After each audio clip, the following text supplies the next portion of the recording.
Era março de 2020, a pandemia estava recém começando, eu tinha acabado de abrir a minha agência de marketing e eu estava no sofá da minha sala assistindo Breaking Bad numa terça-feira, 3 horas da tarde. E eu levei semanas para entender que o problema não era eu ser procrastinador ou algo do tipo.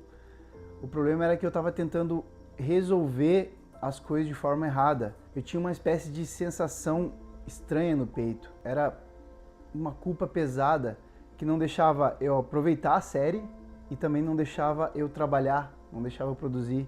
E eu lembro que eu ficava pausando a série, olhando pro nada, olhando pro lado, e eu lembro de várias vezes eu me culpando que eu deveria estar focando no meu negócio, eu deveria estar ou lendo alguma coisa ou estudando, mas passava alguns minutos, eu dava play no episódio e continuava me distraindo.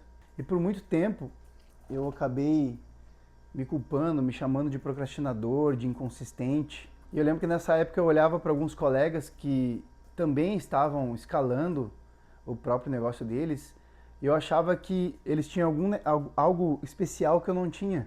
E essa narrativa, ela até parecia honesta, ela até parecia, de certa forma, corajosa. E eu admiti que o problema era eu, de certa forma, parece louvável. O problema é que isso é uma mentira. E não é uma mentira que eu inventei, por exemplo. É uma mentira que o meu próprio sistema me contava para, de certa forma, me confortar. Enquanto eu acreditei nessa mentira, eu continuei tentando resolver o problema de forma errada. Eu vou te mostrar exatamente o que eu descobri, mas antes eu preciso te contar o que isso tem a ver com uma reunião que eu perdi. Eu até comentei isso no vídeo passado, que o meu cliente ele chega na conversa com uma crença negativa estabelecida e que nesse tipo de situação, se tu responde com discordância, o cérebro dessa pessoa acaba ativando o modo defensivo e a partir dali, não importa o argumento que tu use, essa pessoa está totalmente bloqueada ao que tu fale. Ela entra numa espécie de construção de defesa e não presta atenção no que de fato você está tentando falar para ela. E foi numa tarde específica, lá por janeiro de 2021, no verão de 2021, que eu entendi o que estava acontecendo de verdade. Não era fraqueza, era biologia. Nesse verão eu entendi que o cérebro ele tem uma função incrível e ele leva muito a sério essa função, que é conservar energia. Durante milênios, o ser humano precisava guardar energia para situações reais de sobrevivência. Então, por exemplo, naquela época, os nossos ancestrais viviam rodeados por grandes animais, por leões, ursos, enfim. Então, o nosso sistema interno foi construído para economizar energia para que a gente pudesse fugir de uma espécie de situação de vida ou morte. Só que o mais louco disso tudo é que esse sistema ele ainda está rodando dentro de nós ainda hoje. Então, quando tu decide que vai acordar cedo, que vai treinar, que vai criar conteúdo, ou que vai estudar, e tu decide tudo isso ao mesmo tempo, o teu cérebro ele não vê isso como uma coisa boa, ele não vê isso como uma certa ambição. Ele enxerga isso como ameaça. E a resposta automática qual que é? Encontrar algo mais fácil a ser feito. Algo que dê prazer agora, sem custo. E aí tu abre o celular, ou passa o episódio, acaba pausando a tua atividade produtiva. E não porque tu é fraco, é porque o teu cérebro faz exatamente o que foi programado para fazer. E preguiça não é identidade. Preguiça é sintoma. É sintoma de um sistema mal configurado. E sistema mal configurado não se resolve com mais motivação, se resolve com engenharia mental. Só que a primeira coisa que tu faz quando tu entende isso parece ridícula. Agora voltando lá na história do Breaking Bad, onde eu estava no sofá, vendo a vida passar, procrastinando, olhando série, eu vou te contar o que eu fiz para que eu conseguisse dificultar o meu acesso à televisão. Eu tirei o cabo de trás da TV, que ficava na minha sala, e eu escondi o cabo da TV em cima do guarda-roupa. Ou seja, eu enrolei o cabo, joguei lá em cima do guarda-roupa, e eu só conseguia pegar esse cabo se eu pegasse uma cadeira que ficava na sala, levasse a cadeira até o quarto, subisse na cadeira e pegasse o cabo lá atrás. E aí percebe que a televisão continuou lá, o sofá continuou lá, só que o acesso para que essa ação acontecesse foi dificultado. O custo de realizar essa ação tinha aumentado consideravelmente. E parece algo simples, mas realmente funcionou e me ajudou muito. E não porque eu virei outra pessoa, mas porque eu parei de depender de uma versão minha que precisava resistir toda vez que olhava para o lado e enxergava a TV e o sofá. E olha que louco isso. Isso me ensinou algo que eu não encontrei em nenhum livro de produtividade, que eu não encontrei em nenhum vídeo na internet na época. Toda vez que tu precisa tomar uma decisão antes de agir, tu gasta energia. E energia que tu acaba gastando em decisão é energia que não vai para ação. As pessoas com os hábitos mais consistentes que eu já observei não são as pessoas que têm mais força de vontade. São as que criam ambientes onde a escolha errada fica muito mais difícil. E elas não confiam na versão delas de 3 da tarde, por exemplo, para tomar a decisão certa. Elas confiam na estrutura que montaram quando estavam lúcidas. Mas tem um segundo problema que o ambiente não resolve sozinho. Mesmo com o cabo da TV escondido, tinha dias que eu travava na frente do computador, sem conseguir começar nada, sem criar nada, totalmente disperso. E foi nesses dias que eu aprendi a fazer um acordo comigo mesmo, que parece pequeno demais para funcionar. E eu comecei a chamar de acordo de 2 minutos. Então, quando eu não consigo começar nada, eu não negocio com a tarefa inteira. Eu negocio só com o começo. Por exemplo, se tu quer ler um livro, tu abre o livro e lê apenas uma página. Se tu quiser criar conteúdo, por exemplo, tu escreve a primeira frase. Então, hoje mesmo eu fiz esse lance de ir para academia. Eu não queria treinar, eu falei, eu vou lá e vou treinar 10, 15 minutos só para fortalecer o hábito de chegar na academia. E o que aconteceu quando eu cheguei no treino? Eu comecei a treinar e eu realmente fui. Tem dias que eu vou, treino 10, 15 minutos e vou embora.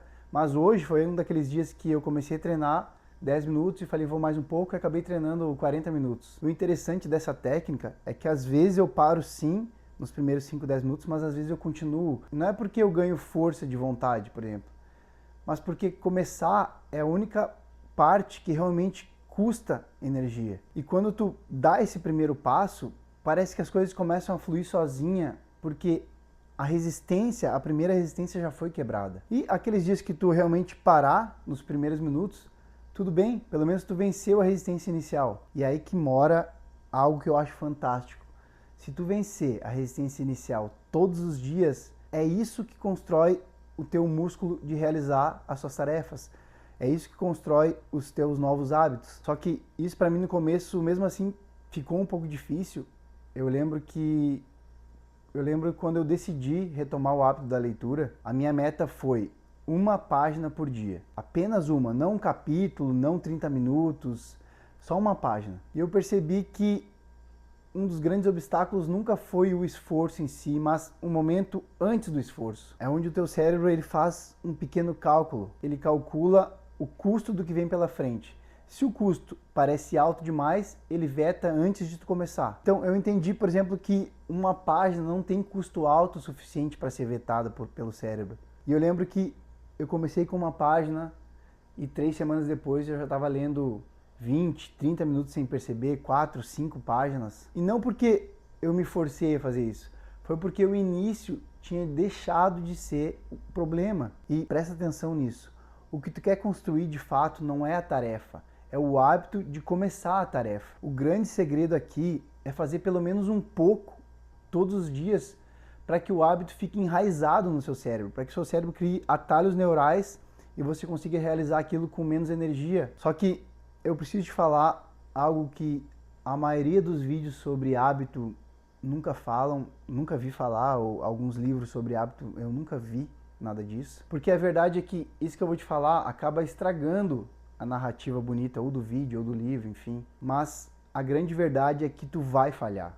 E não é talvez, tu vai. Vai ter dia que tu não vai fazer nada. E aí tu vai sentir que parece que retornou a estaca zero e tu vai sentir uma derrota temporária que vai te incentivar a continuar não fazendo nos outros dias. Só que isso é uma armadilha que destrói mais progresso do que qualquer outra coisa que eu já vi. E o problema é quando tu perde um dia e tu decide que perdeu a semana. É quando um dia tu sai da dieta e tu decide que perdeu a semana inteira de dieta, ou que tu vai continuar naquele ritmo frenético. Ou quando tu fica, por exemplo, 2 dias sem ler. E aí tu decide que simplesmente na tua cabeça tu não é uma pessoa que lê, tu não nasceu para isso. Essas histórias que a gente acaba contando para nós mesmos, essas mentiras, né, que a gente acaba contando para nós mesmos. E esse pensamento ele acaba nos enganando porque ele até parece honesto admitir que a gente falhou. Só que de tanto eu passar por isso e tentar encontrar mecanismos que me ajudassem a vencer essas procrastinações ou essas vozes na nossa cabeça, eu criei uma regra que é muito bacana, pelo menos funciona para mim.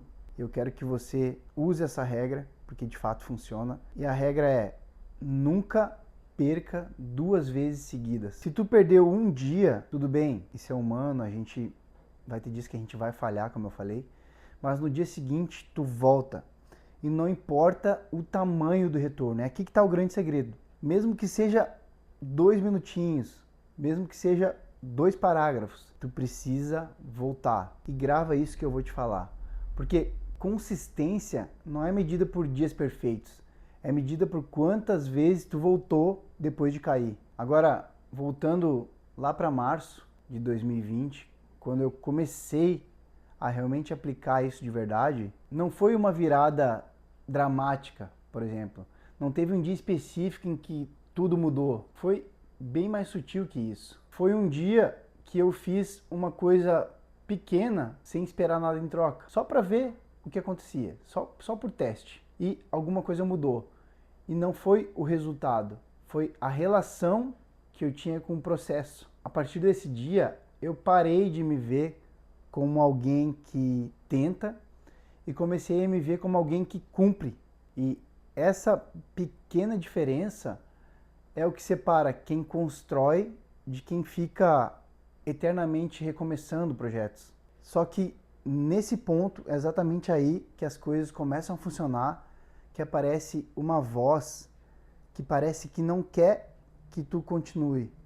Ela apareceu comigo aqui quando os meus primeiros vídeos começaram a atingir aí mais de 10 mil visualizações. E recentemente eu descobri algo sobre essa voz. E é exatamente isso que eu quero destrinchar no próximo vídeo, porque entender o sistema é uma coisa. Agora, entender o que tem dentro de ti que quer derrubar esse sistema quando ele está funcionando, essa é uma conversa para o outro vídeo. Te vejo lá.